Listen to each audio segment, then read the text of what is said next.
I stood in the doorway of my father's study, holding the small brass key I'd found taped under his jewelry box, my hands trembling as I stared at the bottom drawer of his old oak desk. 3 weeks had passed since we buried David Mitchell on that gray October morning. 3 weeks since my sister Rebecca had swept through his house like a hurricane, organizing, cataloging, and claiming authority over every decision that needed to be made. She'd handed me a cardboard box of what she deemed sentimental items, and told me I could take those, but the house, the important documents, the real decisions, those were hers to handle.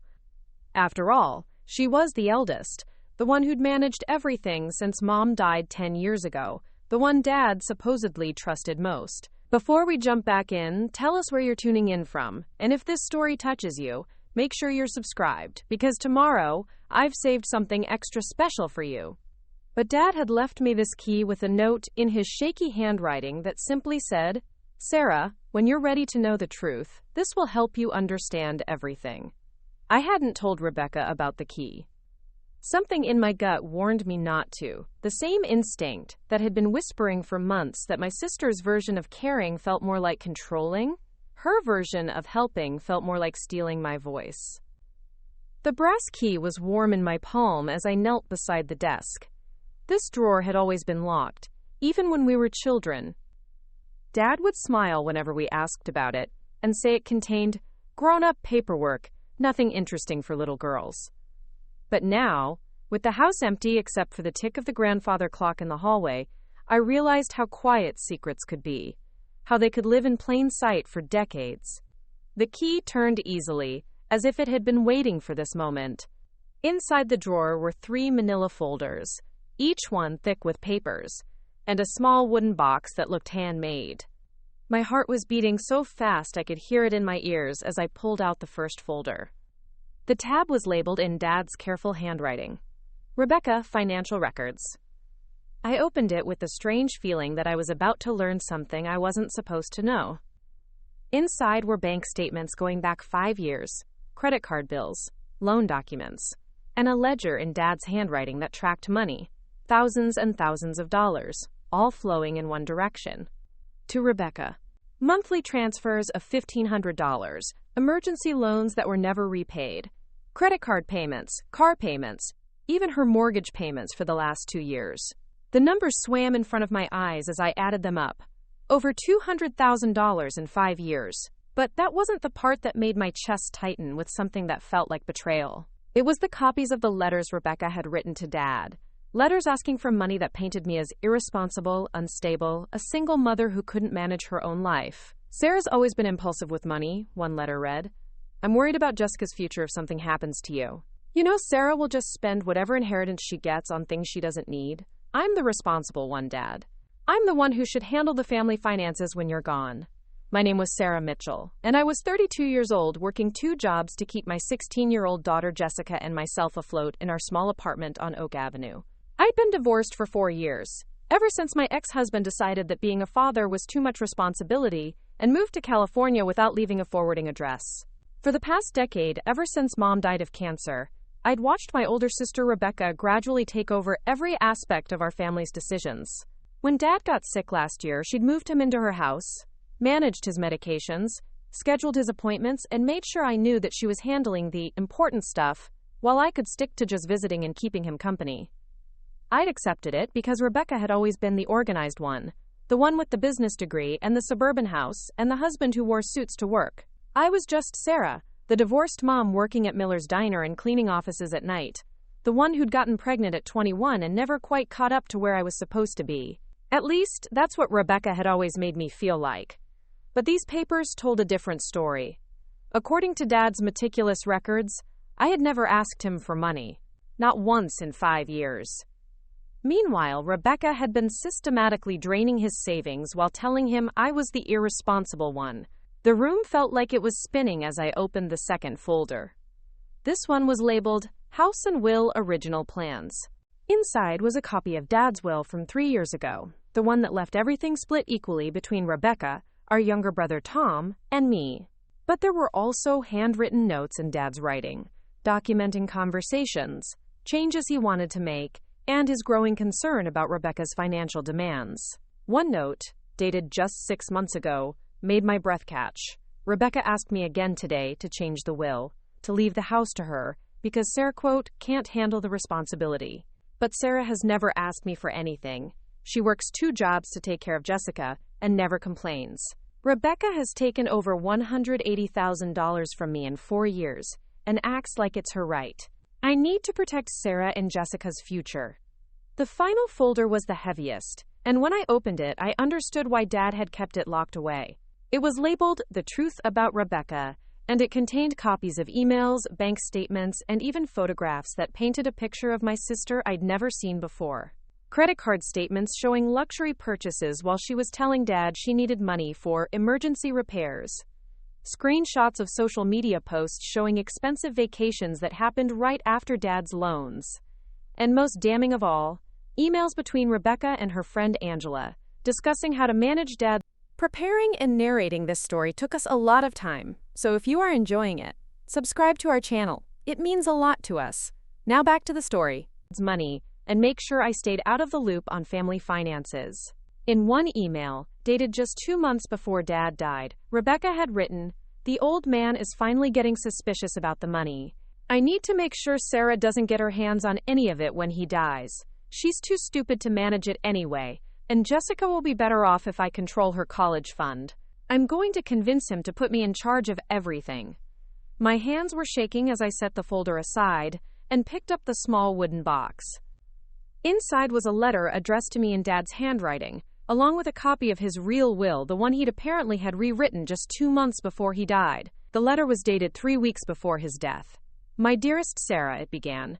"If you're reading this, then I'm gone, and you've found the key I left for you. I'm sorry I couldn't tell you all of this while I was alive, but I needed to be sure, needed to document everything so you'd have proof of what really happened."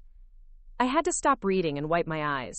Dad's voice was so clear in those words I could almost hear him speaking. "I want you to know that I see who you really are. You're the daughter who visited me every single day in the hospital, who brought Jessica to read to me when I was too weak to hold a book, who never once asked for anything except for me to get better. You're the one who worked extra shifts to buy me those books I loved, who remembered that I liked my coffee with just a touch of cream, who listened to all my old stories without ever acting bored. Rebecca is my daughter and I love her, but she's become someone I don't recognize. The money was one thing I could afford to help her, but the lies about you, the way she's tried to poison me against you, that I cannot forgive. She's spent years telling me you're irresponsible, that you can't be trusted, that Jessica would be better off if Rebecca managed her future. But I've watched you, Sarah.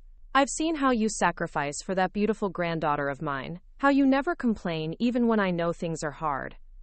I've left you the house and the majority of my savings, not because I love you more than your siblings, but because I trust you to do right by Jessica, and to be fair to Tom when the time comes. Rebecca has already taken her inheritance over the past 4 years, though she doesn't see it that way.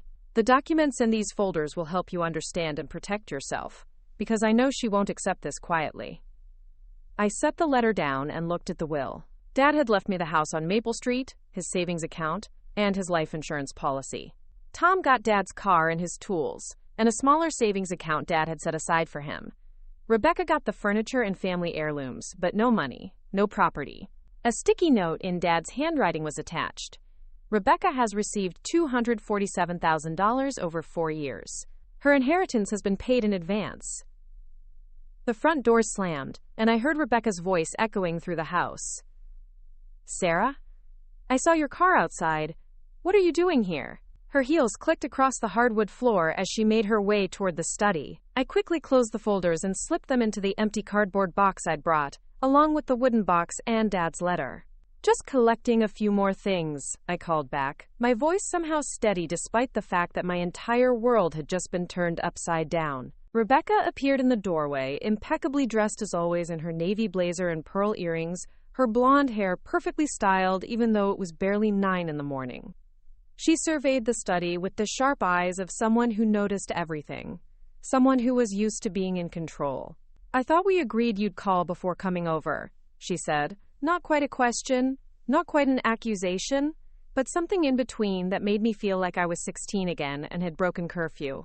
"I was in the neighborhood," I said, standing up and closing the desk drawer. The key was still in my hand, hidden in my closed fist. Just wanted to see the study one more time before you start clearing it out. She softened slightly, which somehow made me feel worse. I know this is hard, Sarah. Losing Dad has been difficult for all of us. But you know I'm just trying to handle everything the way he would have wanted. I've scheduled the estate sale for next week, and I found a realtor who thinks we can get a good price for the house. The market is strong right now. The casual way she said we can get a good price made something cold settle in my stomach. She was already planning to sell Dad's house, already dividing up money that she assumed would be hers to divide. I wondered how long she'd been planning this, how many decisions she'd already made about my future without bothering to include me. Have you heard from the lawyer yet? I asked, trying to sound casual. About the will reading? Rebecca waved a hand dismissively. Mark Stevens called yesterday. We're meeting Friday afternoon. Just a formality, really. Dad and I discussed everything years ago. The house will need to be sold to settle the estate fairly, and I'll manage the proceeds for everyone. You know how Dad worried about your situation, especially with Jessica starting to think about college. There it was again, that subtle suggestion that I couldn't be trusted with money, that I needed Rebecca to manage my life for me. But now I knew where it came from, knew that Dad had never said those things about me. Rebecca had created that narrative, fed it to Dad for years, and was now using it to justify taking control of everything. What did you mean about Dad worrying about my situation? I asked. Rebecca sighed, as if she were explaining something obvious to a child. Sarah, you work at a diner and clean offices. You live in that tiny apartment and drive a car that's older than Jessica. Dad knew you'd never be able to maintain this house or handle a large inheritance responsibly. He used to talk to me about it all the time, about how worried he was that you'd spend any money he left you on things you didn't need. The lies came so easily to her, so smoothly, that I almost believed them myself for a moment. Almost. But I had Dad's own handwriting upstairs, proof that he'd never said those things, proof that Rebecca had been the one taking money and spinning stories. I should get going, I said, picking up my cardboard box. Jessica has a soccer game this afternoon. Of course she does, Rebecca said with a smile that didn't reach her eyes. You know, Sarah, after we settle the estate, you might want to think about moving somewhere more affordable, maybe closer to Tom in Columbus. The cost of living is lower there, and Jessica might benefit from a fresh start. I stared at her. She was already planning my life, already deciding that I should move away, probably so she could handle Dad's affairs without my inconvenient presence. I like it here in Riverside, I said quietly. This is Jessica's home. Well, we'll see how things work out, Rebecca said in a tone that suggested the conversation was over. Sometimes life forces us to make changes we don't expect. As I walked to my car, I realized she was right about one thing. Life was about to force some changes none of us expected. But they weren't going to be the changes Rebecca had planned. That night, after Jessica went to bed, I spread all of Dad's documents across my small kitchen table and read every single page. The full picture was even worse than I'd initially realized. Rebecca hadn't just taken money from Dad, she'd been systematically manipulating the entire family's perception of me for years. She'd told Dad I was irresponsible with money while she was taking thousands from him every month. She'd told Tom that I was too emotional to handle Dad's medical decisions, which was why she'd kept both of us out of the loop when Dad was in the hospital. She'd even convinced Dad's doctor to share medical information only with her, claiming that I was too unstable to handle bad news about Dad's condition. But Dad had figured it out eventually. His notes showed a growing awareness of Rebecca's manipulation, a growing anger at being lied to, and a growing determination to protect Jessica and me from her control. The final note in his handwriting, dated just a week before he died, said simply, I won't let Rebecca destroy Sarah the way she tried to destroy my faith in her. Sarah deserves better, and Jessica deserves a mother who isn't crushed by someone else's need for control. I sat in my small kitchen until nearly 3 a.m, reading and rereading Dad's words, trying to understand how I'd been so blind for so long. But maybe that was the point. Rebecca's control had been subtle, gradual, wrapped in concern and presented as love. She'd never said outright that I was incompetent, just suggested that she was better equipped to handle things. She'd never called me irresponsible directly, just made comments about my choices that left me doubting myself. And I'd let her because it was easier than fighting. Because I'd been so tired from working 2 jobs and raising Jessica alone that I'd been grateful for any help, even help that came with strings attached. I'd told myself that Rebecca cared about our family, that her take-charge attitude was just her way of showing love. But love doesn't lie. Love doesn't manipulate. And love certainly doesn't steal from the people it claims to protect. Friday morning, I called in sick to both my jobs and spent the day preparing. I made copies of everything in Dad's folders, organized the documents chronologically, and wrote out a timeline of Rebecca's financial demands and lies.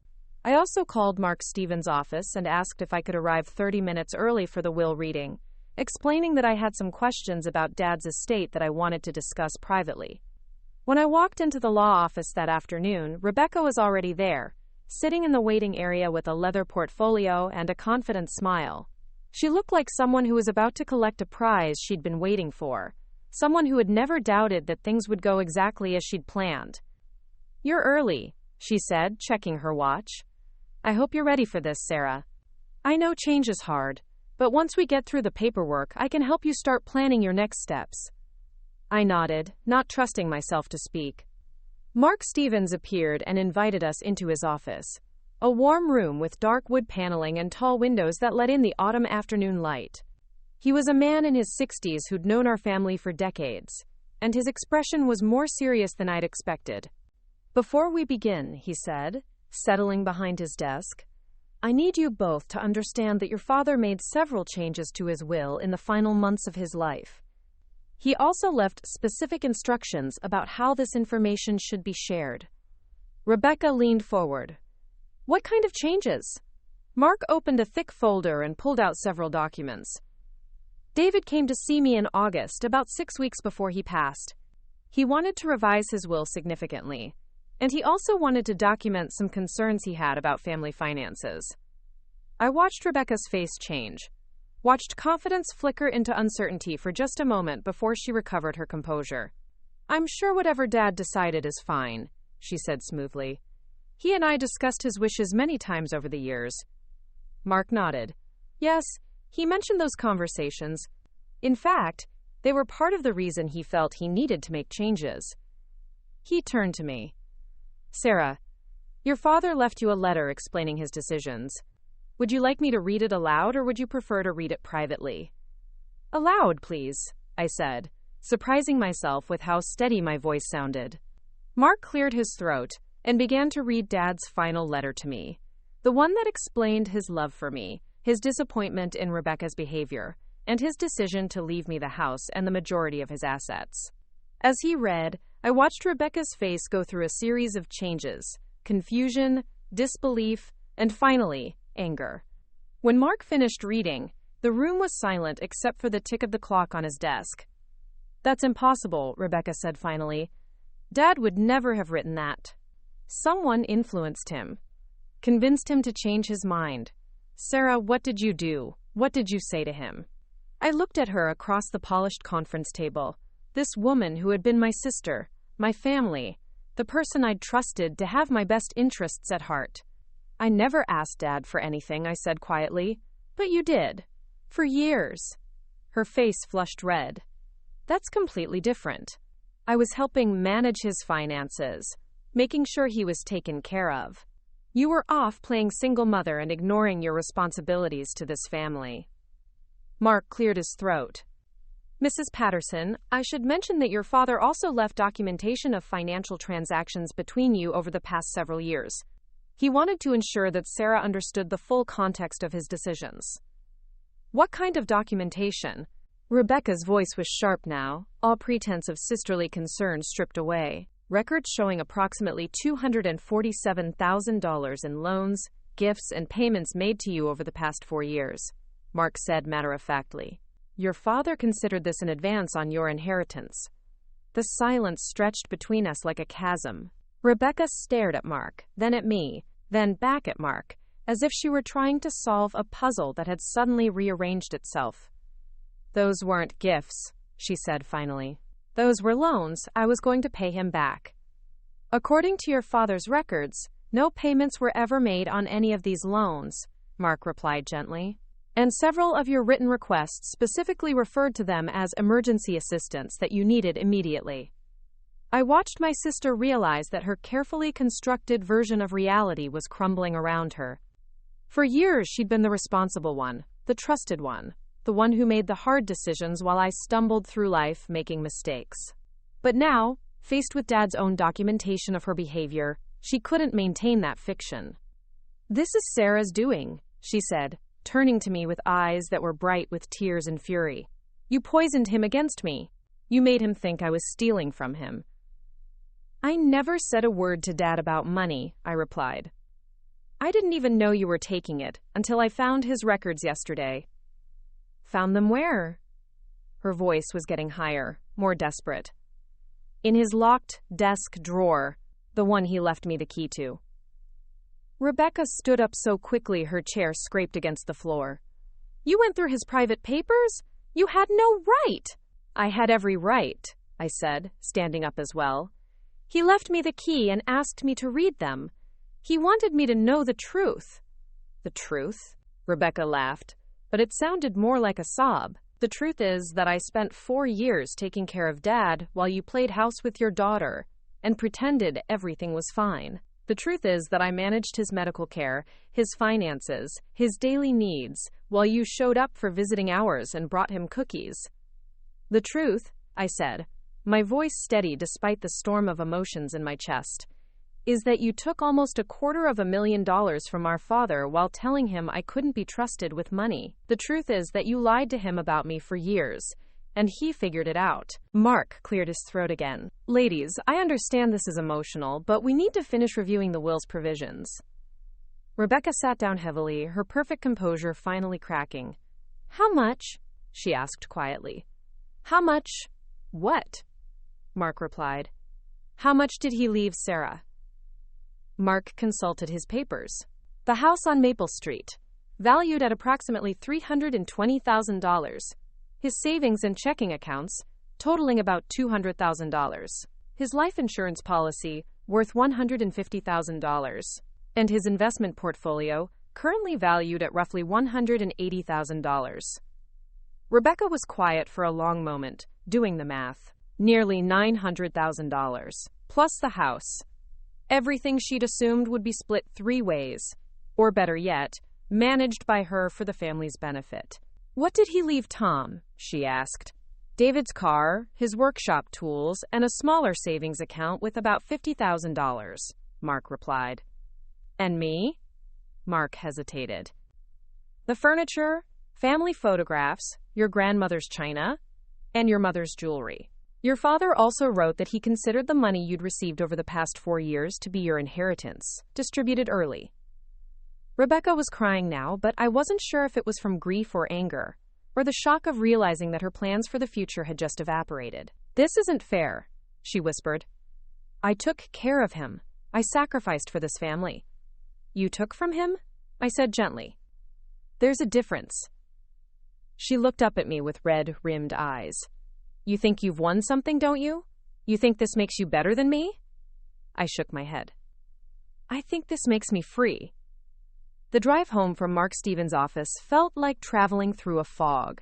My hands gripped the steering wheel as I replayed the scene in the lawyer's office. Rebecca's face, when she realized that her version of our family's story had been built on lies she'd told herself, as much as lies she'd told others. The manila folders containing Dad's documentation sat in a cardboard box on my passenger seat, physical proof of a deception that had shaped my entire adult life. I pulled into the parking lot of Miller's Diner, where I'd worked the morning shift for the past 3 years. The familiar neon sign buzzed in the gathering dusk, and through the windows I could see the evening crowd settling in for coffee and pie. This had been my world for so long, the small universe of refilling coffee cups, and remembering how customers liked their eggs, of counting tips and hoping they'd cover Jessica's school supplies, or the car payment that was always due too soon. But as I sat in my aging Honda Civic, staring at the diner where I'd accepted so many small kindnesses from customers who saw me as just Sarah, the single mom doing her best, I realized how much of my identity had been shaped by Rebecca's subtle campaign to make me smaller than I was.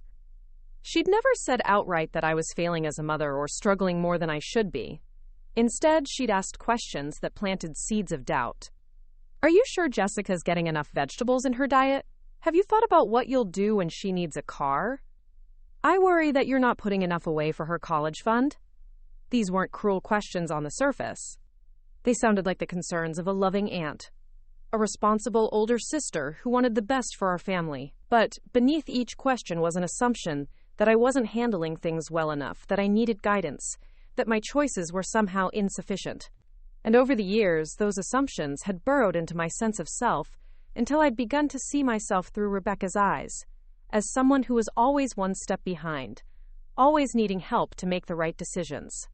The revelation that Dad had never shared these concerns, that he'd actually been proud of how I was raising Jessica and managing our life on my own, felt like discovering I'd been wearing someone else's glasses for a decade.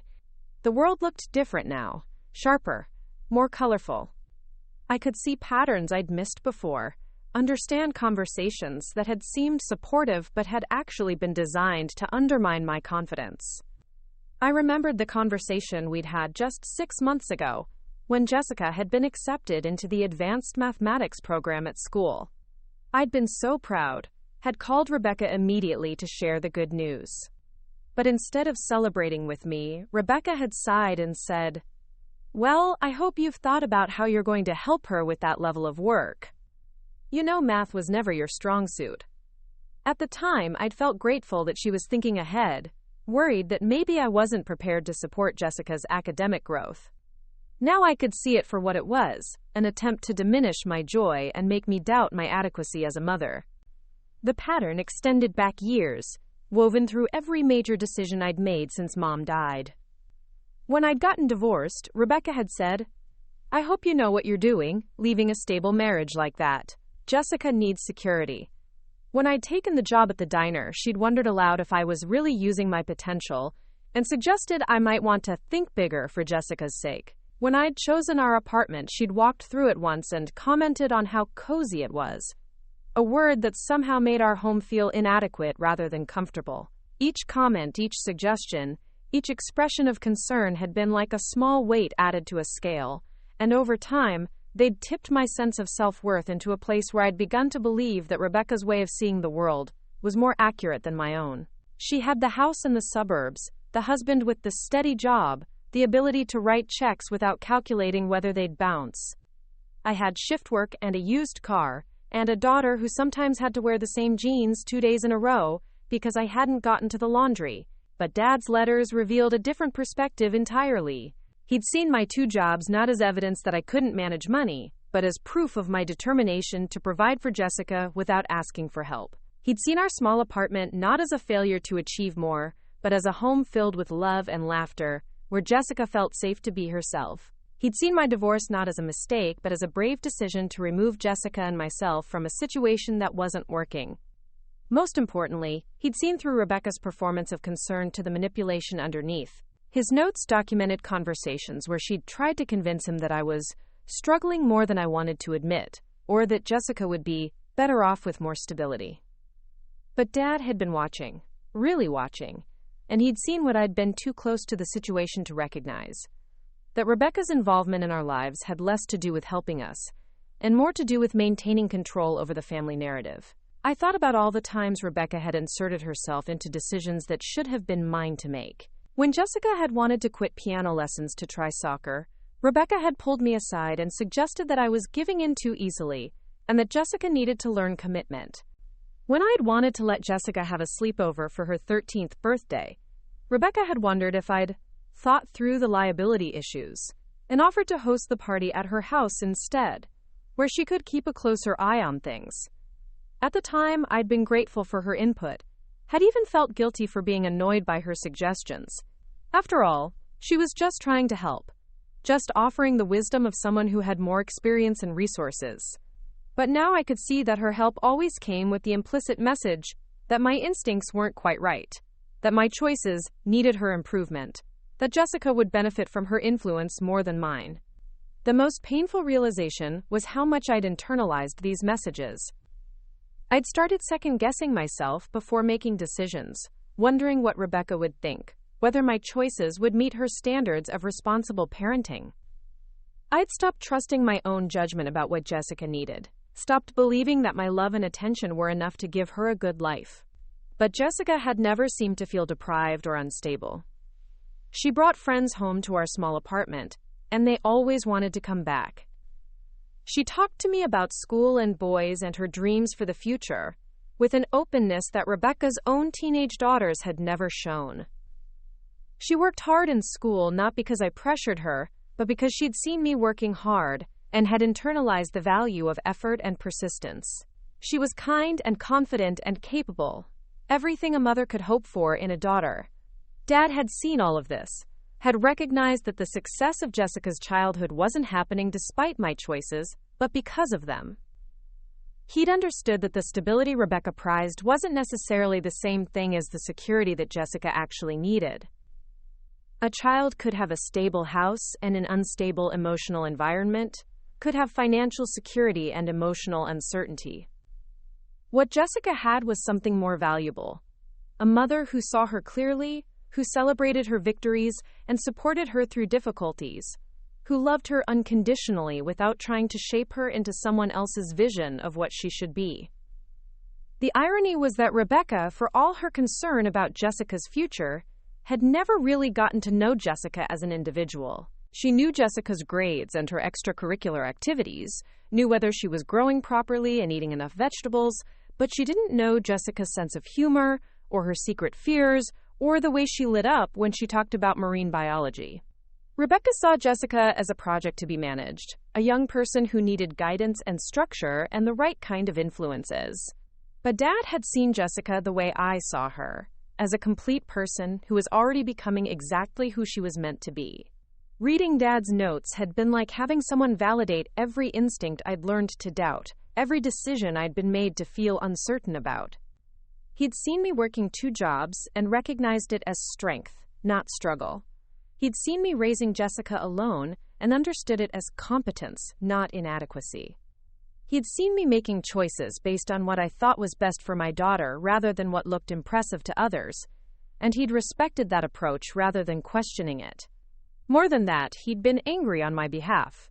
His later notes contained a growing frustration with Rebecca's attempts to undermine me, a recognition that her behavior was damaging not just to me, but to the family as a whole. He'd realized that her need to be the responsible one, the trusted one, the one in charge, had created a dynamic where other family members were expected to play supporting roles in her vision of how things should be. Tom had experienced this too, though from a different angle. Rebecca had managed to convince Dad that Tom was too immature to handle serious family responsibilities, that his decision to move to Columbus and work as a freelance graphic designer was evidence of his inability to make solid life choices. But Dad's notes revealed that Tom had actually tried to be more involved in Dad's care, had offered to drive down from Columbus every weekend to help, only to be told by Rebecca that she had everything under control and that his visits might be too stimulating for Dad in his weakened condition. She'd created a family structure where she was indispensable and everyone else was somehow inadequate, where her way of doing things was the only acceptable way, where love was demonstrated through compliance with her vision of what was best for everyone. And we'd all gone along with it, partly because it was easier than fighting, but mostly because she'd been so consistent in her messaging that we'd begun to believe her version of who we were. The tragedy was that Dad had figured this out, but only near the end of his life, when he was too weak to confront Rebecca directly but still strong enough to take action to protect Jessica and me from her continued control. He'd used his will and his carefully documented records not just to distribute his assets, but to tell the truth about our family dynamics, to give me the evidence I'd need to understand what had been happening, and to defend myself against what he knew would come next. Because Dad had understood Rebecca well enough to know that she wouldn't accept this quietly. He'd seen her reaction when he'd started questioning her financial requests, had watched her become defensive and manipulative when her control was threatened. He'd known that losing the inheritance she'd been counting on would trigger a response, and he'd tried to give me the tools I'd need to handle whatever came next. As I sat in the diner parking lot, holding the keys to a house I now owned, thinking about bank accounts that would let me quit my evening cleaning job and maybe even go back to school, I felt something I hadn't experienced in years.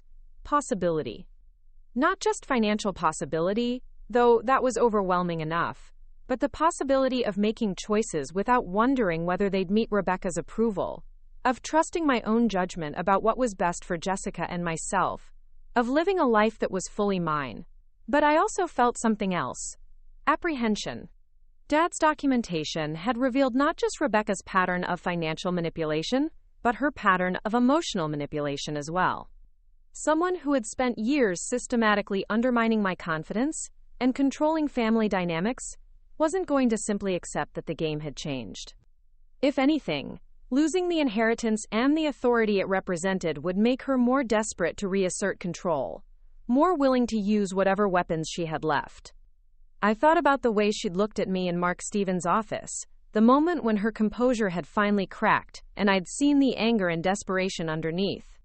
This wasn't just about money for Rebecca. It was about identity, about her understanding of herself as the responsible one, the trusted one, the one who knew best. Dad's will had challenged not just her financial expectations, but her entire sense of who she was in relation to our family. And that made her dangerous in ways that went beyond money. Part 3. The Catalyst Revealed. That evening, Jessica came home from soccer practice, with muddy cleats and flushed cheeks, full of stories about the scrimmage they'd played, and the new defensive strategy their coach was trying. She dumped her gear by the front door and headed straight for the refrigerator, the way she always did, emerging with a string cheese and an apple that she ate while telling me about her day. This was our routine, our small ritual of reconnection after the hours apart. I'd listen to her chatter about classes and friends and the drama of teenage life while I started dinner, and she'd eventually settle at the small table in our kitchen to work on homework while I cooked. It was ordinary and precious, this daily weaving together of our separate experiences into the shared fabric of our life.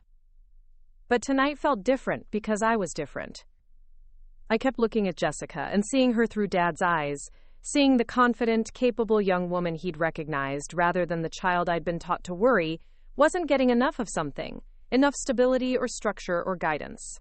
She was 16 years old, honor roll every semester, captain of the junior varsity soccer team, and she moved through the world with an ease that I'd somehow learned to see as something that needed protection, rather than something that should be celebrated. "Mom, you're being weird," Jessica said, pausing in her description of the chemistry lab to look at me with raised eyebrows. "You keep staring at me like I've grown a second head or something?"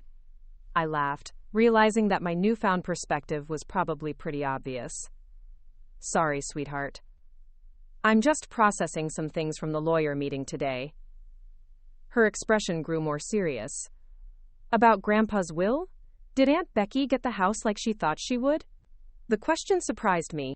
I hadn't realized that Jessica was aware of Rebecca's expectations about the inheritance, but then again, Jessica was observant, and Rebecca had never been particularly subtle about her assumptions regarding family dynamics.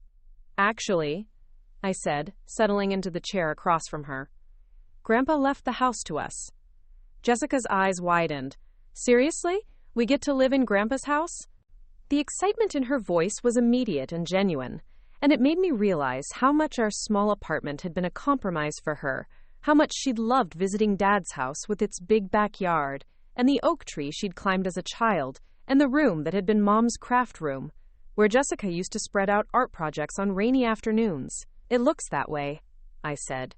"There are still some legal things to work through, but yes, Grandpa wanted us to have the house." Jessica jumped up and hugged me, her excitement infectious. "Does this mean I can have friends over without everyone sitting on each other? And we'll have a real dining room for Thanksgiving? And I can get a dog?"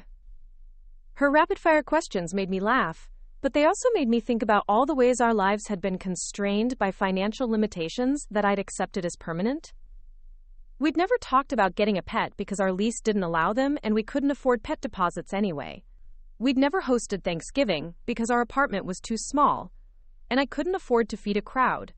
Jessica had learned to have friends over in shifts because more than 2 extra teenagers made our living room feel overcrowded. These weren't tragedies, but they were limitations that had shaped Jessica's childhood in ways I was only now beginning to understand. She'd never complained about our small space or asked for things she knew we couldn't afford, But that didn't mean she hadn't noticed what was missing or dreamed about what might be possible. "We'll see about the dog," I said, still processing the idea that these decisions were now mine to make without worrying about landlords or deposits or monthly budgets stretched too thin. "But yes, we'll have space for friends and family dinners and whatever else we want to do." Jessica sat back down, but her energy was still electric. "Aunt Becky must be so mad," she said, and there was something in her tone that made me look at her more carefully. "What makes you say that?" Jessica shrugged, suddenly looking older than her 16 years.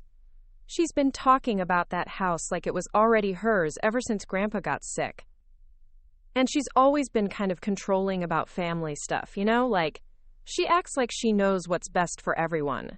The casual way Jessica said this, as if it was simply an observed fact rather than a criticism, made me realize that my daughter had been watching Family Dynamics with clearer eyes than I'd given her credit for. While I'd been second-guessing myself and accepting Rebecca's guidance as well-intentioned concern, Jessica had been forming her own opinions about her aunt's behavior. "Has Aunt Becky said things to you about our family?" I asked, trying to keep my voice neutral. Jessica hesitated, and I could see her weighing how much to tell me. "Sometimes she makes comments about how hard things must be for you, or how she wishes she could help more but doesn't want to interfere. But it always felt kind of fake to me, like she was saying one thing but meaning something else." This insight from my teenage daughter hit me like a physical blow. Jessica had recognized something I'd missed for years, had seen through Rebecca's performance of concern to the manipulation underneath. While I'd been grateful for Rebecca's interest in our lives, Jessica had been skeptical of her motives. "What do you mean, fake?" I asked. Jessica fidgeted with her apple core, clearly uncomfortable with criticizing an adult family member. Like, she'd ask if you were okay paying for my soccer fees, but she'd ask it in front of other people, like my friends' parents. Or she'd offer to buy me school clothes but then make a big deal about how she knew you were doing your best, but maybe needed some help. It always made me feel like she was trying to make you look bad while pretending to be nice. My heart ached as I realized that Jessica had been protecting me from these interactions, had been managing Rebecca's subtle criticisms on her own rather than telling me about them. At 16, she'd developed strategies for deflecting her aunt's implications that our family was somehow inadequate, had learned to navigate conversations designed to make her feel ashamed of our circumstances. "Why didn't you tell me about this?" I asked gently.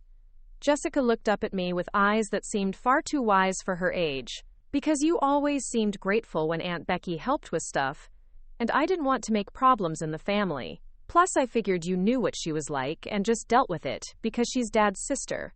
The fact that Jessica had been carrying this burden alone, had been protecting both me and family harmony by keeping her observations to herself, made me angry in a way I hadn't expected. Rebecca hadn't just been manipulating me, she'd been using my daughter as a prop in her performance of superior family management, making Jessica feel like she needed to be grateful for attention that was actually designed to highlight our supposed shortcomings. "I'm sorry," I said, reaching across the table to take Jessica's hand. "I should have seen what was happening. I should have protected you from that." Jessica squeezed my hand. "Mom, you don't need to apologize. You were working 2 jobs and taking care of Grandpa and dealing with your own stuff. I could handle Aunt Becky's weirdness, but she shouldn't have had to, I thought. A 16-year-old shouldn't have to develop coping strategies for adult manipulation, shouldn't have to protect her mother from uncomfortable truths about family dynamics, shouldn't have to feel grateful for gifts that came with strings attached. Things are going to be different now," I said, not entirely sure what I meant, but feeling the truth of it in my bones. Jessica smiled. "Good, because honestly, Aunt Becky kind of exhausts me. She's always managing everyone and acting like she knows what's best, but she doesn't really listen to what people actually want." Again, Jessica's insight surprised me. She'd articulated something I'd felt but hadn't been able to put into words. Rebecca's way of caring was performance-based, focused on what looked right rather than what felt right to the people she claimed to be helping. "What do you actually want?" I asked Jessica, realizing that this was a question I'd learned not to ask because I'd been afraid I wouldn't be able to provide whatever the answer was. Jessica considered this seriously. "I want to finish high school here, with my friends. I want to go to college, but somewhere first can study marine biology, not just somewhere that looks impressive. I want us to have space for friends and family without feeling crowded. I want you to not have to work so hard all the time." She paused. and I want a dog. A big one that can go hiking with me. Each item on her list was reasonable and achievable, but they were things I'd learned not to promise because our financial situation had made them seem impossible. Now, with Dad's inheritance, they weren't just possible, they were probable. Jessica could finish high school in Riverside, could choose a college based on her interests rather than our ability to pay, could have the space and stability she'd never directly asked for but had clearly wanted. More than that, I could stop working myself into exhaustion just to keep us afloat. I could be present for her senior year of high school, could attend soccer games and school plays without calculating lost wages, could make decisions based on what we wanted rather than what we could afford. I think we can make all of that happen, I said, and the look of surprise and joy on Jessica's face made me realize how much we'd both been living with constrained expectations. How much we'd accepted as unchangeable simply because change had seemed financially impossible. That night, after Jessica went to bed, I called Tom in Columbus.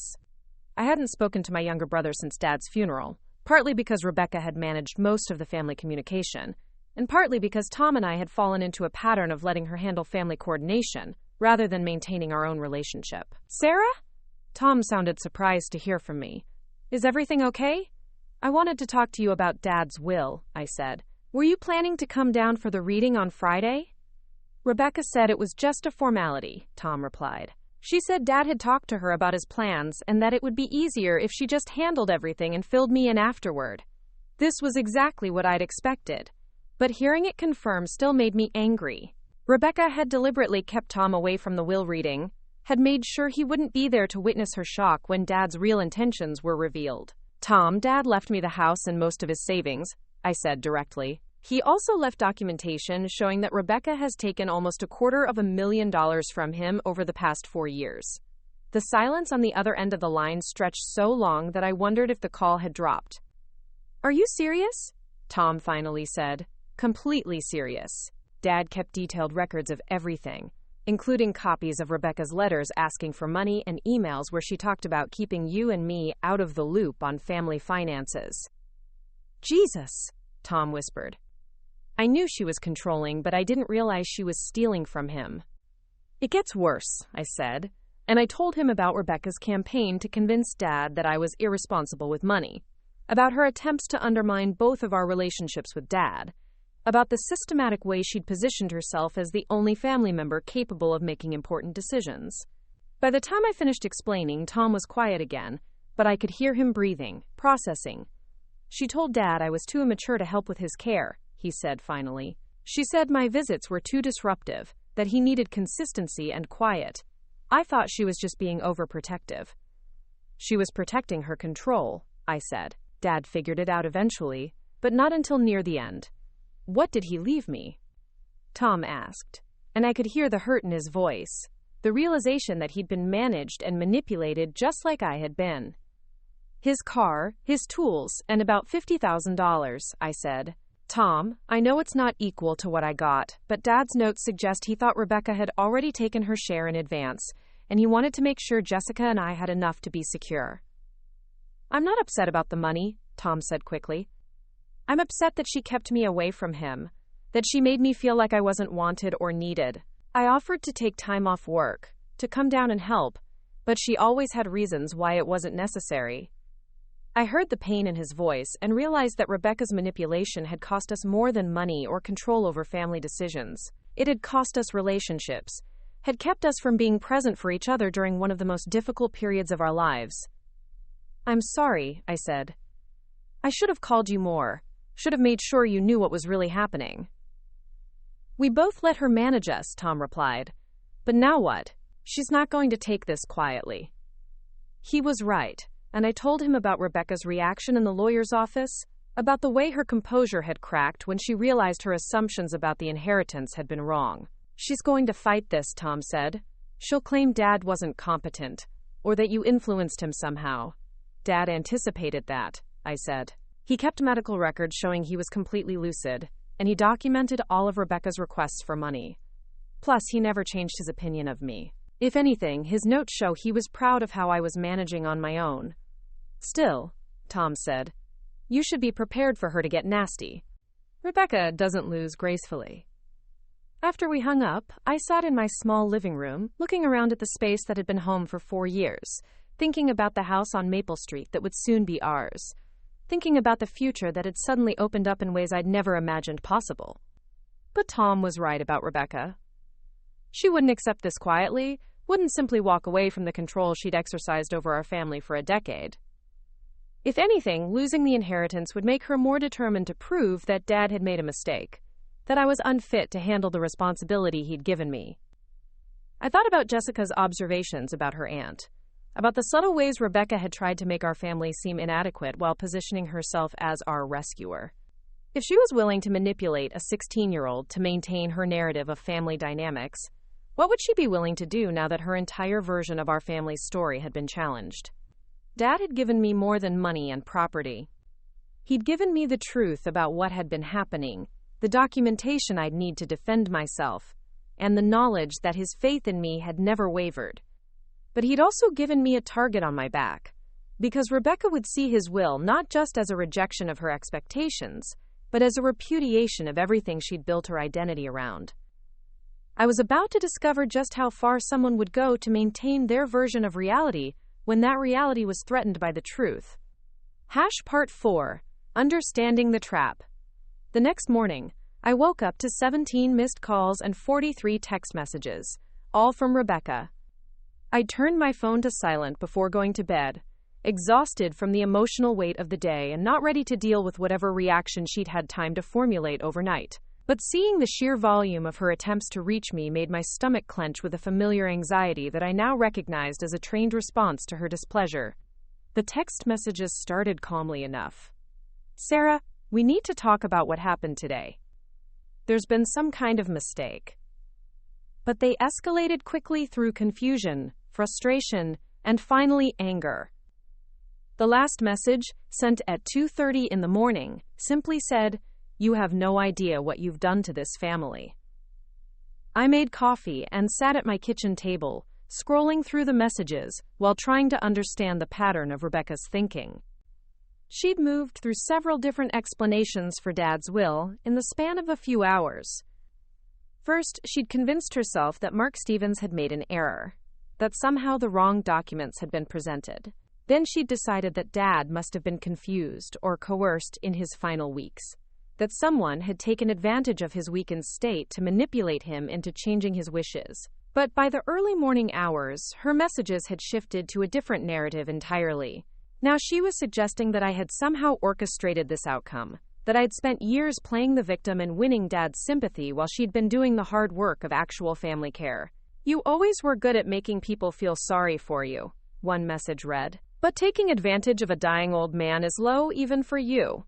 The accusation stung because it was so perfectly calibrated to hit my deepest insecurities. For years, Rebecca had made me question whether I was competent enough, responsible enough, stable enough to make good decisions for Jessica and myself. Now she was suggesting that my apparent incompetence had been an act, a long-term manipulation designed to gain Dad's sympathy and ultimately his assets. It was a brilliant piece of psychological warfare because it couldn't be easily disproven. How do you prove that your struggles have been genuine rather than performed? How do you demonstrate that your gratitude for help was sincere rather than calculated? Rebecca was offering an alternative explanation for everything Dad had documented. A version of events where I was the manipulator, and she was the victim of my deception. But as I read through her messages, I began to see something else, the desperation underneath the anger. Rebecca wasn't just upset about losing the inheritance, though that was certainly part of it. She was facing the collapse of her entire understanding of herself and her role in our family. For 10 years, she'd been the responsible one, the one who made the hard decisions and managed everyone else's lives. She'd built her identity around being indispensable, around being the person others turned to when they needed guidance or resources or stability. Dad's will challenged all of that. It suggested that her help hadn't been as necessary as she'd believed, that her management of family affairs had been more about control than care, that the people she'd been protecting might actually have been better off managing their own lives. For someone whose sense of self was built around being needed and trusted and looked up to, this was devastating in ways that went far beyond money. I thought about the conversation Jessica and I had had the night before, about her observation that Rebecca was exhausting because she was always managing everyone. At 16, Jessica had recognized something that I'd taken decades to understand, that Rebecca's way of caring was performative, more about demonstrating her own competence than about meeting other people's actual needs.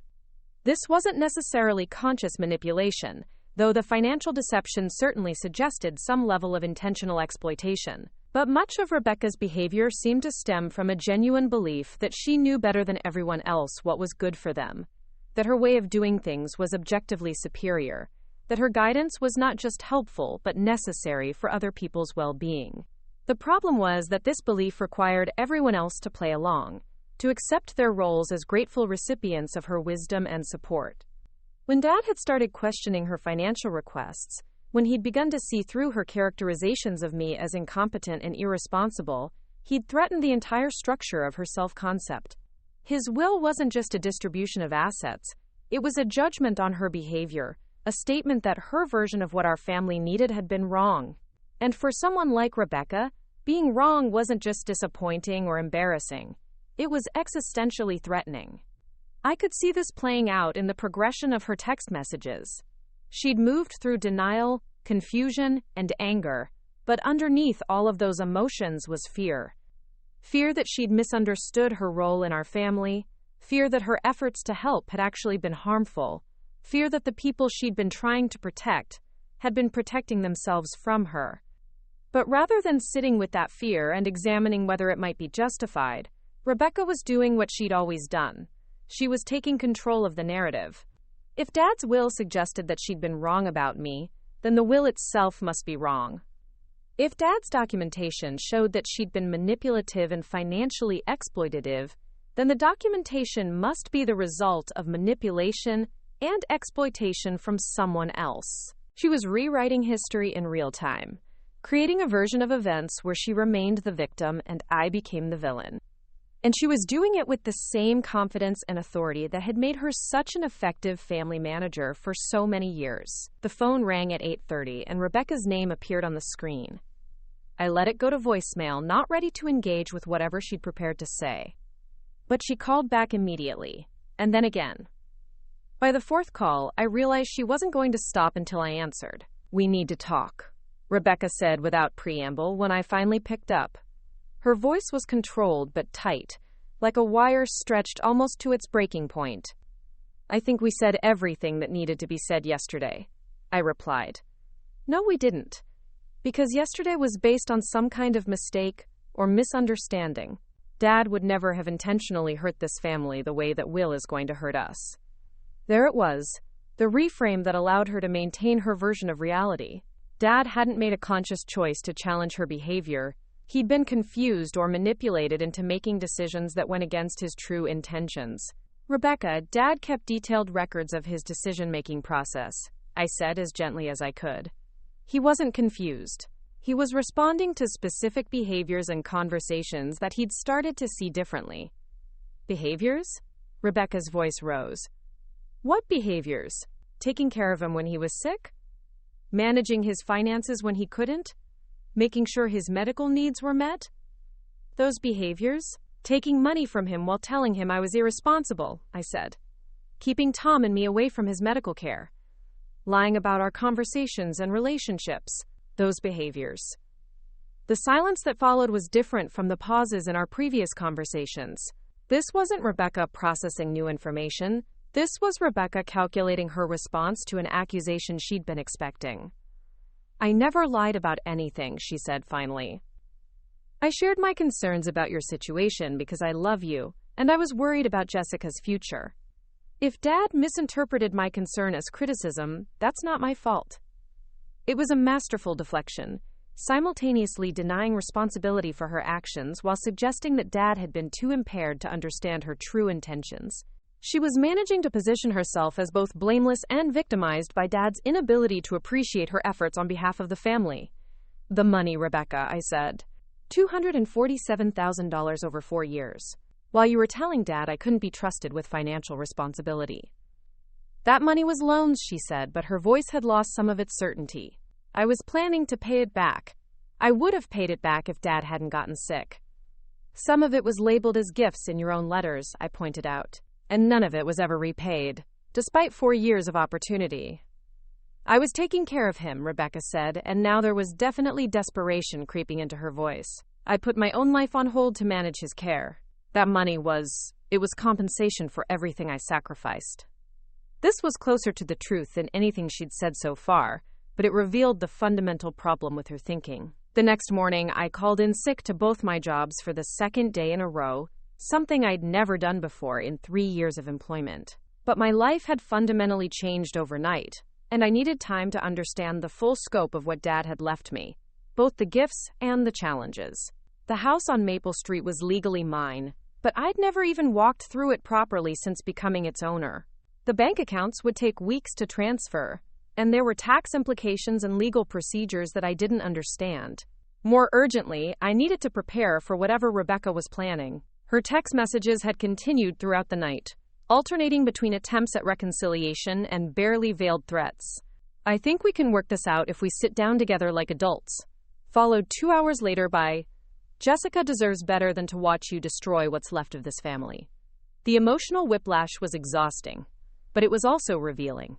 Rebecca was cycling through different approaches, testing which buttons might still work, which emotional levers might still give her access to control. I drove to Dad's house that morning with a legal pad and a camera, intending to document everything before Rebecca decided to remove items she considered rightfully hers.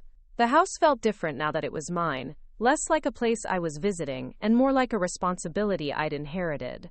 It was a beautiful home, built in the 1940s, with hardwood floors and arched doorways and windows that let in streams of golden morning light.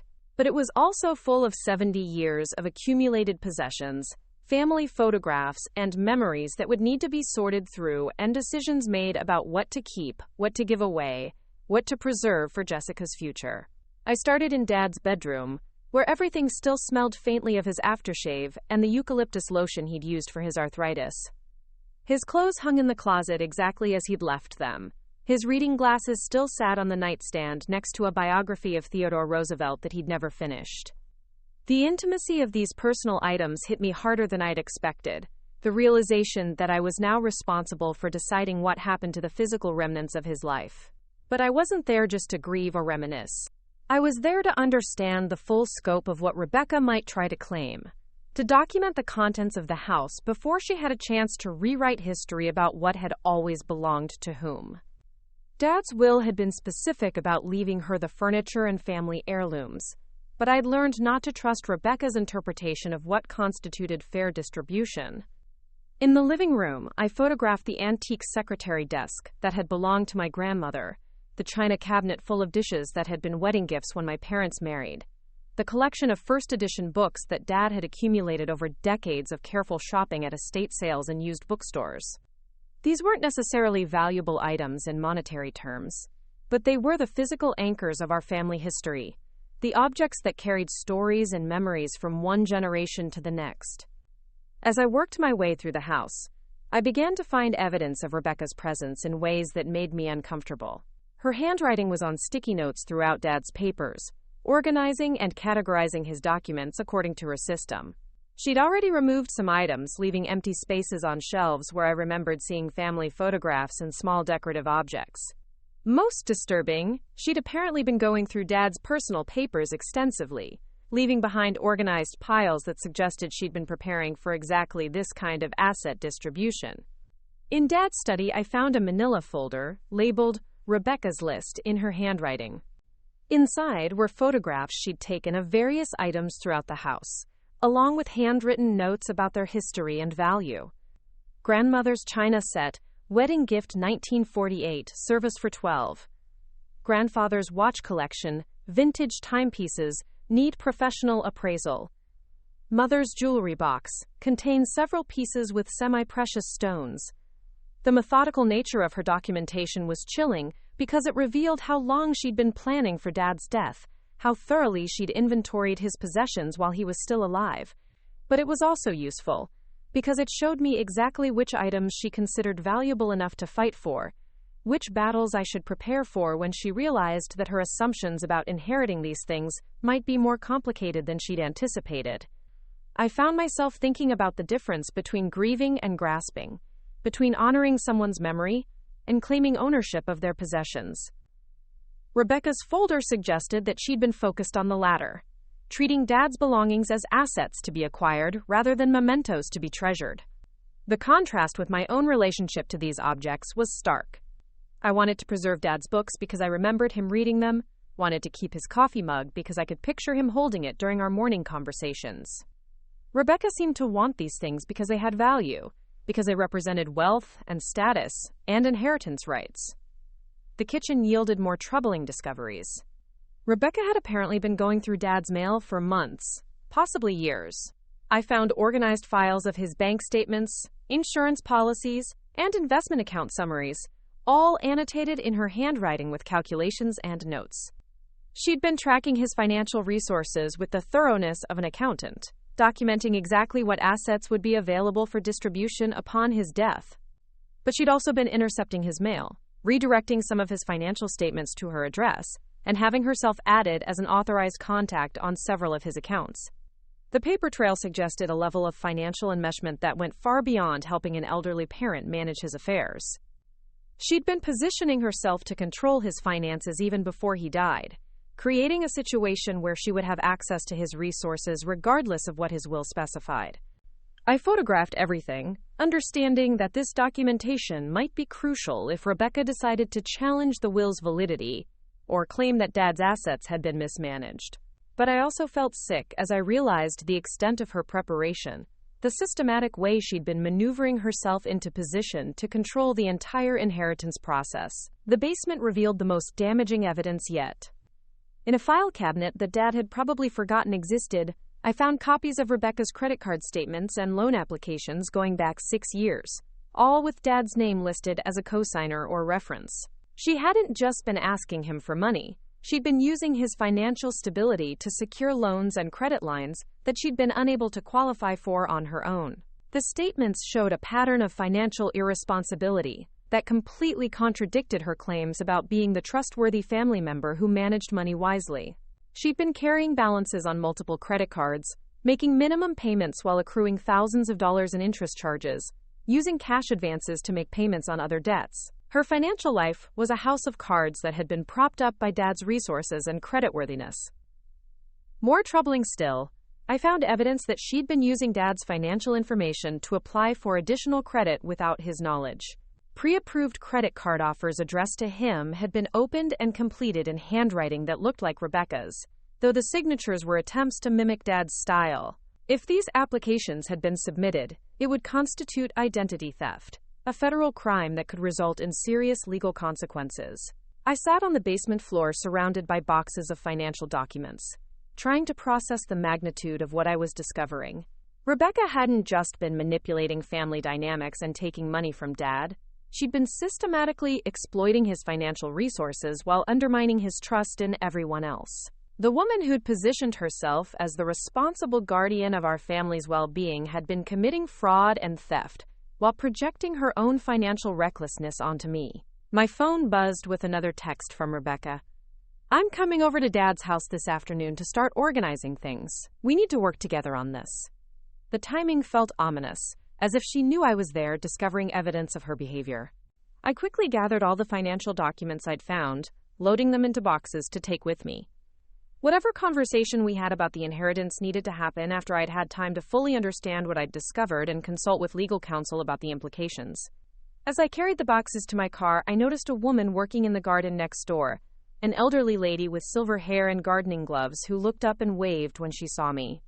I recognized her as Carol Henderson, Dad's next-door neighbor for over 20 years, someone he'd mentioned frequently as a kind friend who helped him with small tasks around the house and checked on him regularly during his illness. "Sarah, dear," she called, walking over to the fence that separated the properties.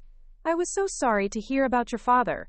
He was such a good man, always willing to help when I needed something heavy moved or my gutters cleaned." "Thank you, Mrs. Henderson. Dad spoke about you often. He really valued your friendship." She nodded, then glanced at the boxes in my arms with curiosity.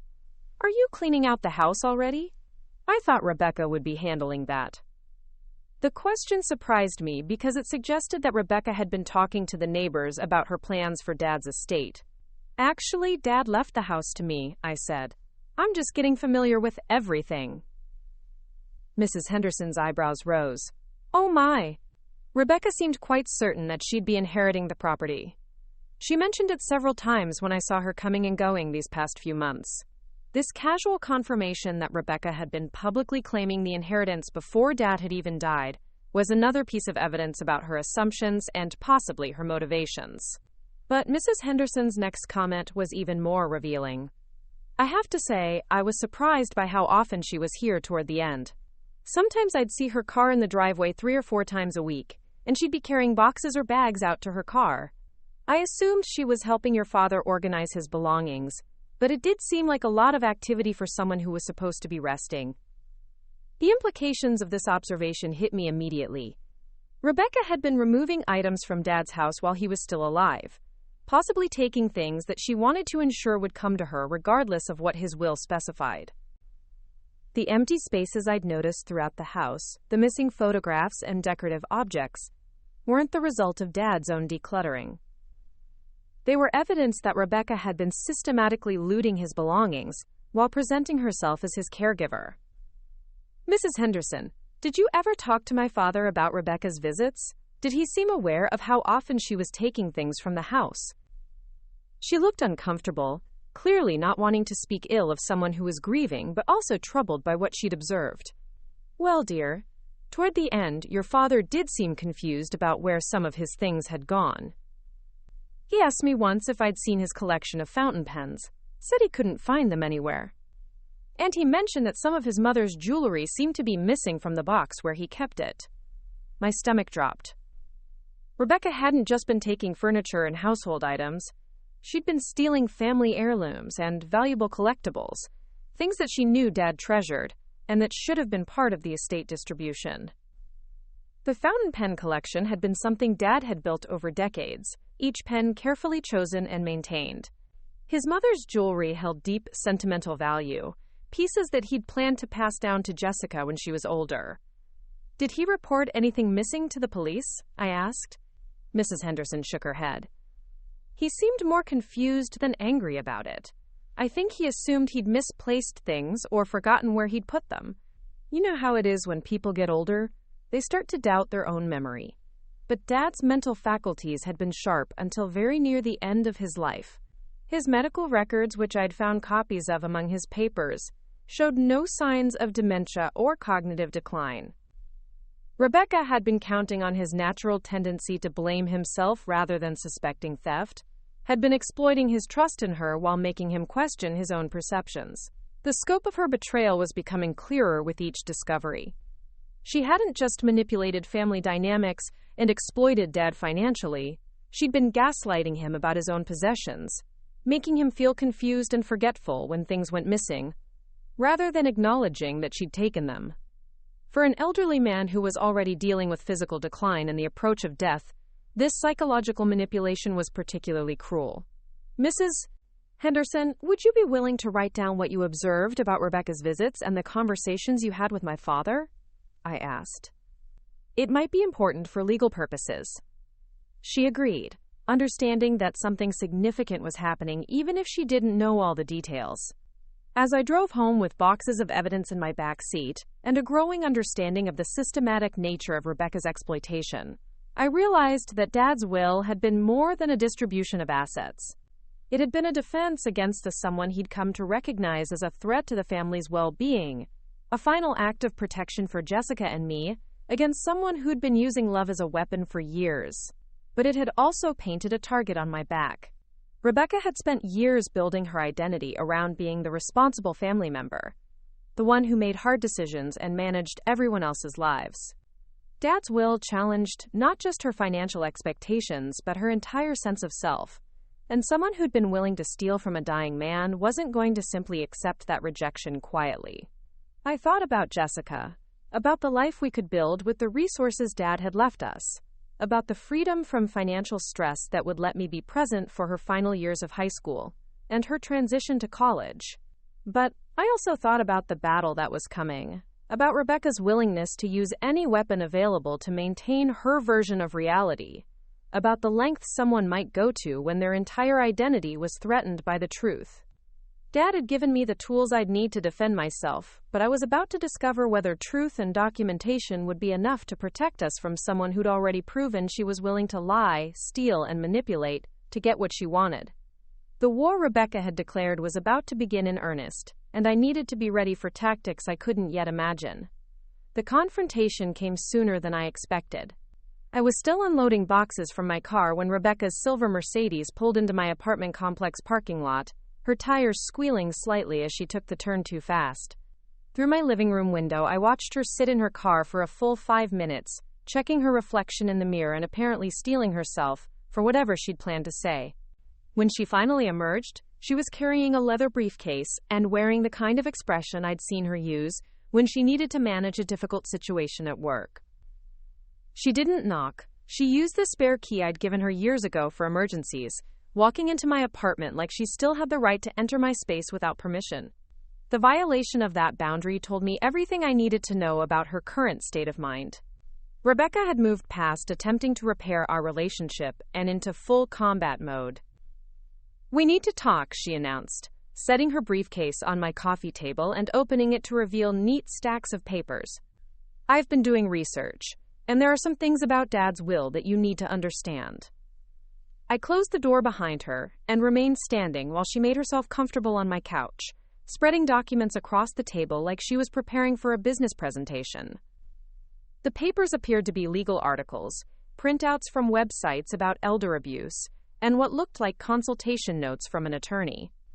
"Rebecca, before you start whatever this is, I need to tell you what I found at Dad's house today," I said. She looked up sharply. "You were at the house? We agreed to go through things together." "We didn't agree to anything. And it's a good thing I went alone, because I found some interesting items in Dad's basement." I retrieved one of the boxes I'd brought in and pulled out a handful of the credit card applications I'd discovered.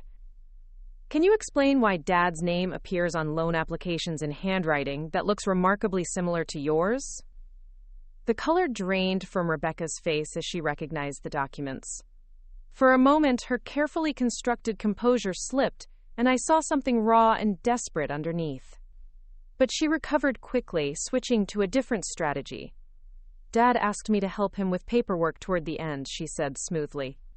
"His arthritis made writing difficult, so I filled out forms for him all the time. Those applications were his idea. He wanted to consolidate some of his debts." "What debts?" I asked. "Dad's financial records show he had no outstanding balances on anything. His house was paid off, his car was paid off, and he had substantial savings." Rebecca's jaw tightened. "There were expenses you didn't know about. Medical bills, home maintenance costs, things that aren't immediately obvious." I pulled out another set of documents, the bank statements showing the systematic transfers from Dad's accounts to Rebecca's. "Like the $1,500 you took every month for 4 years? Were those medical expenses too?" "I didn't take anything," Rebecca snapped, her voice rising. "That money was payment for managing his care, for sacrificing my own life to make sure he was comfortable. Do you have any idea what it cost me to drop everything and become his full-time caregiver?" "Nobody asked you to become his full-time caregiver," I replied. "In fact, Tom and I both offered to help, and you told us it wasn't necessary." "Because I knew you couldn't handle it," she shot back. "Look at this place, Sarah. Look at your life. You can barely manage your own responsibilities, let alone care for an elderly parent with complex medical needs." There it was again, the automatic assumption that my circumstances were evidence of my inadequacy, rather than the result of working 2 jobs to support my daughter as a single mother. But this time, instead of accepting her characterization, I felt something shift inside me. Dad's documentation had shown me the truth about my competence and reliability, and I wasn't going to let Rebecca's gaslighting make me doubt that again. "I could have handled it just fine," I said calmly, "but you made sure I never got the chance, because having me involved would have meant giving up control." Rebecca stood up abruptly, pacing to my kitchen and back. "Control? I gave up 2 years of my life to take care of him." I put my marriage under strain, neglected my own children, and exhausted myself managing his medications and doctor's appointments and daily needs. And now you're going to sit there and accuse me of doing it for control? For the first time, I heard something genuine in her voice, a pain that went beyond anger or frustration.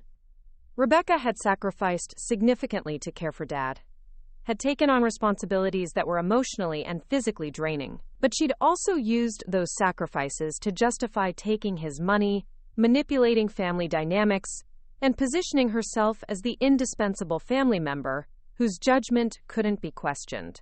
I'm not minimizing what you did for Dad, I said, but caring for him didn't give you the right to steal from him or lie about the rest of us. I never stole anything, Rebecca said, but her voice lacked conviction. Every penny I received was either a loan that I intended to repay or compensation for expenses I incurred on his behalf. I pulled out more documents, the copies of her letters to Dad, where she'd specifically referred to some transfers as gifts and emergency assistance. These are your own words, Rebecca. You asked for money as gifts, not loans. And you never made a single payment toward repaying anything. She stared at the papers for a long moment, and I could see her calculating whether to continue denying or to shift to a different approach. When she looked up, her expression had changed again, becoming softer and more vulnerable. Sarah, I know this looks bad, but you have to understand the position I was in. My marriage was falling apart, my kids needed things I couldn't afford, and I was spending 60 hours a week managing Dad's care. I was drowning financially, and he had so much money just sitting in accounts earning minimal interest. It felt like a reasonable arrangement. This was closer to honesty than anything she'd said so far, but it revealed the fundamental problem with her thinking. She'd decided unilaterally that Dad's resources should be available to solve her problems, and she'd created a narrative that justified taking what she needed without asking permission or considering how her actions might affect others. But you didn't just take money, Rebecca. You actively campaigned to convince Dad that I was irresponsible and unreliable. You tried to damage my relationship with him to make yourself look better by comparison. Her face flushed. I shared legitimate concerns about your situation. You were working 2 jobs and still struggling financially. Jessica was wearing clothes from thrift stores and eating generic cereal. I was worried about both of you. Jessica was perfectly fine, I said firmly. She was getting good grades, had friends, was involved in activities she enjoyed. We weren't struggling. We were just living within our means instead of taking money from family members. You were too proud to ask for help, Rebecca accused, even when it was obvious you needed it. I wasn't too proud, I was independent. There's a difference. Rebecca opened her briefcase again and pulled out a different set of documents. Well, your independence is about to become a serious problem. I've consulted with an attorney about Dad's will, and there are grounds to challenge it. She spread out papers that appeared to be legal forms and consultation notes. Undue influence, diminished capacity, failure to include all rightful heirs in the distribution. My lawyer thinks we have a strong case for having the will declared invalid. I felt my stomach drop as I realized she was serious about fighting this legally. Rebecca, Dad was completely lucid when he changed his will. He had medical documentation and witnesses. He was also isolated and dependent on you for emotional support during his final months. That creates a situation where undue influence is possible, even if it wasn't intentional. She was rewriting history again, casting my regular visits and emotional presence during Dad's illness as manipulation rather than love. The twisted logic was breathtaking, but it was also legally dangerous. If she could convince a court that Dad's judgment had been compromised by his relationship with me, she might be able to overturn his clearly expressed wishes. What do you want? I asked directly. Rebecca's expression brightened, as if she'd been waiting for this question. I want us to work out a fair distribution that honors Dad's real intentions. Keep the house if you want it, but split the financial assets 3 ways between you, me, and Tom. That's what Dad always intended before he got confused at the end.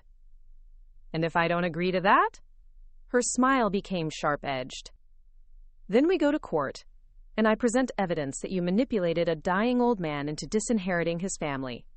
Even if I don't win completely, the legal fees will eat up most of the estate. You'll spend years fighting and end up with nothing. It was a threat wrapped in the pretense of offering me a choice. But it was also a revelation of her strategy. Rebecca knew that her legal case was weak, but she was counting on the time and expense of litigation to force me into a settlement that gave her most of what she wanted. "I need time to think about this," I said. "Of course," Rebecca replied, gathering her papers. "But don't take too long. My attorney is prepared to file the challenge papers this week if necessary." After she left, I sat in my living room surrounded by the evidence of her financial exploitation and manipulation, trying to process the magnitude of what was happening. Rebecca wasn't just challenging Dad's will, she was preparing to destroy my reputation and drain the estate through legal costs if I didn't capitulate to her demands. But as I thought about Dad's careful documentation, about the letters he'd written explaining his decisions, about the neighbors who'd witnessed Rebecca's behavior, I realized that she might have miscalculated.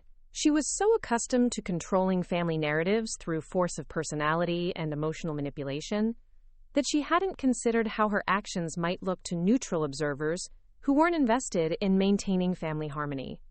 I called the attorney Dad had mentioned in his notes, a woman named Patricia Chambers, who specialized in estate law and had apparently helped him revise his will.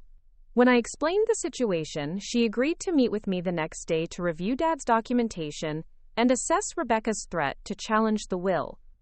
"Bring everything," she advised, "financial records, medical records, any correspondence between your father and your sister, witness statements from neighbors.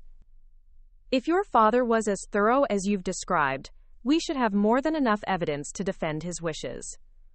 That evening, Jessica came home from school to find me surrounded by boxes of papers, copying and organizing documents for my meeting with the attorney. She took one look at the chaos and asked, "Is Aunt Rebecca trying to take the house away from us?" Her direct question surprised me.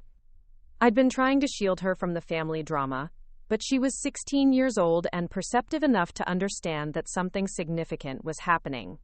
"She's challenging Grandpa's will," I said honestly. "She thinks the inheritance should be distributed differently." Jessica sat down next to me and picked up one of Dad's handwritten notes, reading it with a frown. "She's claiming Grandpa wasn't thinking clearly when he changed his will?" "Something like that. That's ridiculous," Jessica said flatly. "Grandpa was sharp as a tack until the very end. He was still reading history books and doing crossword puzzles the week before he died." Her confident assessment of Dad's mental state was another piece of evidence in my favor, but I was struck by how matter-of-factly she dismissed Rebecca's claims. At 16, Jessica had a clearer understanding of our family dynamics than I'd given her credit for. "Are you worried about this?" I asked. Jessica shrugged. "Not really. Aunt Rebecca has always been manipulative and controlling. I figured she'd try something like this when she realized she wasn't getting what she expected." She paused. "But I am worried about how it's affecting you. You've been different since the will reading, like you're waiting for something bad to happen." Her observation was accurate. Despite having Dad's support and documentation on my side, I was still operating from a place of anxiety, still assuming that Rebecca's aggression would somehow succeed because it always had before. But Jessica's confidence reminded me that Rebecca's power over our family had been based on everyone's willingness to avoid conflict, to go along with her version of reality rather than challenge her directly. "What would you do if you were me?" I asked Jessica. She considered this seriously. "I'd fight her, not because of the money, but because Grandpa chose to leave the house to us. He made that decision for a reason, and she doesn't get to override it just because she doesn't like the outcome." The next morning, I met with Patricia Chambers in her downtown office, carrying 3 boxes of Dad's documentation and my own notes about Rebecca's behavior. Patricia was a woman in her 50s, with gray hair and sharp eyes, who radiated competence and calm authority. She spent over an hour reviewing Dad's papers, occasionally asking questions or making notes on a legal pad. "Your father was remarkably thorough," she said finally. "These financial records create a clear pattern of your sister's exploitation, and his notes about changing the will show a rational decision-making process based on specific concerns about her behavior." She pulled out Dad's medical records, which showed regular cognitive assessments throughout his final year of life. His doctors documented normal mental function until very near the end. There's no medical basis for claiming diminished capacity. What about Rebecca's threat to claim I used undue influence? I asked. Patricia smiled. That's going to be difficult for her to prove, given that your father's notes specifically praise your lack of financial demands. He documented that you never asked him for money, and that you were supporting yourself and your daughter independently. That's the opposite of someone exerting undue influence for financial gain. She reviewed the statements I'd collected from Mrs. Henderson and other neighbors who'd observed Rebecca's frequent visits and her removal of items from Dad's house. These witness accounts of her taking property while he was alive are particularly damaging to her credibility. They suggest someone who was already treating his assets as her own before he died. So you think we can defend the will successfully? I think your sister's attorney has given her bad advice if he's encouraged her to pursue this challenge. The evidence supporting your father's decision is overwhelming, and the evidence of her own misconduct is substantial. A judge is going to see this as an attempt to overturn a valid will by someone who is already helping herself to the deceased's assets. Patricia leaned back in her chair. My guess is that she's hoping to pressure you into a settlement rather than actually going to trial. She knows her case is weak, but she's counting on you being intimidated by the prospect of a legal battle. What should I do? Call her bluff. Let me draft a response to her attorney outlining the evidence we have and making it clear that we're prepared to defend your father's will vigorously. Once they see what they're up against, they'll likely reconsider the wisdom of pursuing this challenge. I left Patricia's office feeling more confident than I had since Dad's death. For the first time in my adult life, I had professional support, thorough documentation, and the moral authority of defending Dad's clearly expressed wishes. Rebecca's tactics had always worked because I'd been isolated and uncertain, willing to doubt my own perceptions rather than trust my instincts about her behavior. But now I had proof that my instincts had been right, that Dad had seen through her manipulation, and that her version of family dynamics had been built on lies she'd told herself as much as lies she'd told others. The final confrontation came 2 weeks later. Rebecca's attorney had received Patricia's response outlining our evidence, and apparently it had been sobering enough to prompt a meeting. We gathered in Patricia's conference room, Rebecca and her lawyer on one side of the table, Patricia and I on the other. Rebecca's attorney, a middle-aged man who looked uncomfortable with his client's position, spoke first. We'd like to discuss a possible settlement that would avoid the expense and emotional trauma of litigation. We're listening, Patricia replied. My client is willing to accept the house going to Mrs. Mitchell, but she believes a three-way split of the financial assets would be more equitable. Patricia opened the folder containing Dad's documentation. Let me make sure I understand your position. Your client received approximately $247,000 from the deceased over 4 years, much of it under false pretenses about Mrs. Mitchell's financial reliability. She also removed valuable personal property from his home without permission during the final months of his life, and now she wants an additional share of assets that he specifically left to Mrs. Mitchell after documenting his reasons for doing so. She spread out copies of Dad's notes and financial records. Because we have documentation of fraud, theft, and elder abuse. If this case goes to trial, your client won't just lose the inheritance challenge, she'll potentially face criminal charges. Rebecca had been silent throughout this exchange, but now she spoke up, her voice strained. I took care of him. I sacrificed everything to make sure he was comfortable and safe. You exploited him, I said quietly. You took his money while telling him I couldn't be trusted. You isolated him from Tom and me while stealing his possessions. That's not care, that's abuse. I loved him, Rebecca insisted, tears starting to form in her eyes. Everything I did was because I loved this family. Love doesn't lie, I replied. Love doesn't steal. And love doesn't try to destroy other people to make itself look better. The room was quiet for a long moment. Then Rebecca's attorney cleared his throat. Perhaps we should discuss this privately and get back to you. They left the conference room, and I could hear muffled voices through the door as Rebecca's attorney apparently explained the reality of her legal position. When they returned 20 minutes later, Rebecca looked deflated, older somehow, as if she'd finally accepted that her version of reality wasn't going to prevail. My client withdraws her challenge to the will, her attorney announced. She asks only that she be allowed to collect the personal items specifically left to her, and that this matter be resolved without further legal action.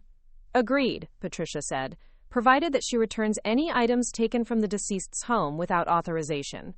Rebecca nodded reluctantly. The meeting ended with paperwork and formal agreements, but the real ending had happened when she'd finally been forced to confront the truth about her own behavior. As we walked to the parking garage afterward, Rebecca fell into step beside me. "I know you hate me now," she said quietly. "I don't hate you," I replied, and realized it was true. "But I don't trust you, and I won't let you control my life anymore." "I thought I was helping," she said. And, for the first time in years, she sounded genuinely uncertain rather than aggressively confident. "Maybe you did, at first. But somewhere along the way, helping became controlling, and caring became manipulation. And I can't live that way anymore." She nodded, tears starting to fall. "I don't know how to be in this family if I'm not taking care of everyone." "That's something you'll have to figure out," I said gently. "But you can't figure it out by continuing to make other people smaller so you can feel bigger." 6 months later, Jessica and I were settled into Dad's house on Maple Street. She'd claimed the room that used to be Mom's craft space, turning it into a study area where she could spread out her marine biology books and college application materials. We'd adopted a golden retriever mix from the local shelter, a gentle giant named Neptune who spent his days following Jessica around the yard, and his evenings sleeping across my feet while I read in Dad's old chair. The house felt alive again, filled with Jessica's friends and laughter, and the busy energy of a teenager preparing for her future. We'd used part of Dad's inheritance to set up a college fund that would let Jessica choose her school based on her interests rather than our finances, and I'd enrolled in classes to finish the degree I'd started before Jessica was born. Rebecca and I maintained a careful distance, exchanging polite greetings at family gatherings but no longer pretending to have a close relationship. She'd begun seeing a therapist, according to Tom, working through her need to control others and her fear of being unnecessary. It was progress, but it was her work to do, not mine to manage. Tom visited frequently, usually bringing his girlfriend and staying in the guest room for long weekends, where we cooked elaborate meals and played board games, and slowly rebuilt the family connections that Rebecca's management had disrupted. We were learning to be siblings again, rather than people who happened to share a last name and a complicated history. The most profound change was in how I saw myself. Dad's documentation hadn't just defended his will, it had validated my worth as a mother, a daughter, and an independent woman who'd been making good decisions all along. I'd stopped apologizing for my choices, stopped second-guessing my instincts, stopped accepting other people's definitions of my competence and reliability. Jessica was thriving in ways that went beyond the material improvements in our circumstances. She'd always been confident, but now she radiated a security that came from watching her mother stand up for herself and defend what mattered. She'd learned that love could be strong without being controlling, that family could be supportive without being suffocating. One evening, as we sat on the front porch watching Neptune chase fireflies in the yard, Jessica said, "I'm glad Grandpa left us the house, but I'm even more glad he left us the truth." She was right. Dad's greatest gift hadn't been the financial security or the beautiful home, though both were precious. His greatest gift had been the documentation that showed me who I really was, who I'd always been beneath the doubt and uncertainty that Rebecca's manipulation had created. He'd given me permission to trust myself, to value my own judgment, to stop making myself smaller to make others comfortable. And in doing so, he'd given Jessica a mother who could model strength and independence, who could show her that love and respect weren't the same thing as compliance and agreement. Sometimes the people who try the hardest to control us are the ones who fear losing their own sense of purpose if we don't need them. But real love creates space for growth rather than demanding dependency. Real family supports individual strength rather than requiring collective weakness. I'd learned that saying no to manipulation isn't selfish, it's necessary. That protecting your peace isn't cruel, it's healthy. And that sometimes the most loving thing you can do is refuse to enable someone else's need to control your life. Dad had seen all of this, had understood that Rebecca's version of care was actually a form of harm, had trusted me to be strong enough to handle the truth and wise enough to use it well. His faith in me had been the foundation I'd needed to build a life that was finally, completely my own.